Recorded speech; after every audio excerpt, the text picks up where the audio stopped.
இந்த வருட ஆரம்பத்தில் அஜித் ரசிகர்களின் பெரிய எதிர்பார்ப்பில் இருந்த விடாமுயற்சி திரைப்படம் வெளியாகி இருந்தது. ஆனால் படம் என்னவோ எதிர்பார்த்த அளவிற்கு பெரிய அளவில் வெற்றி அடையவில்லை. பிப்ரவரியில் விடாமுயற்சி படம் வெளியாக ஏப்ரல் மாதமே, அதாவது கடந்த 10ஆம் தேதி குட் பேட் அக்லி திரைப்படம் வெளியாகி இருந்தது.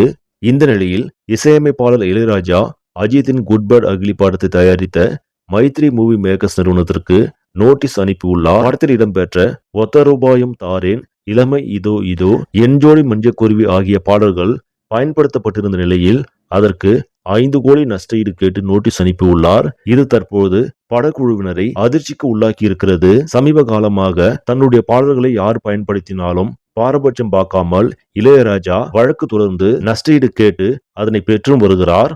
அப்படி இருக்க தற்போது அஜித்தின் படத்திற்காக அவர் நோட்டீஸ் வழங்கியிருப்பது திரை வட்டாரத்தில் பரபரப்பை ஏற்படுத்தி உள்ளது. சரி, நம்மளே பொறுத்திருந்து பார்ப்போம் இளையராஜாவின் இந்த நடவடிக்கையால் என்ன நடக்கப் போகிறது என்று. இந்த செய்தி உங்களுக்கு பிடிச்சிருந்தா லைக் பண்ணுங்க, ஷேர் பண்ணுங்க, மறக்காம நியூஸ் தமிழ் சேனலை சப்ஸ்கிரைப் பண்ணுங்க. நன்றி.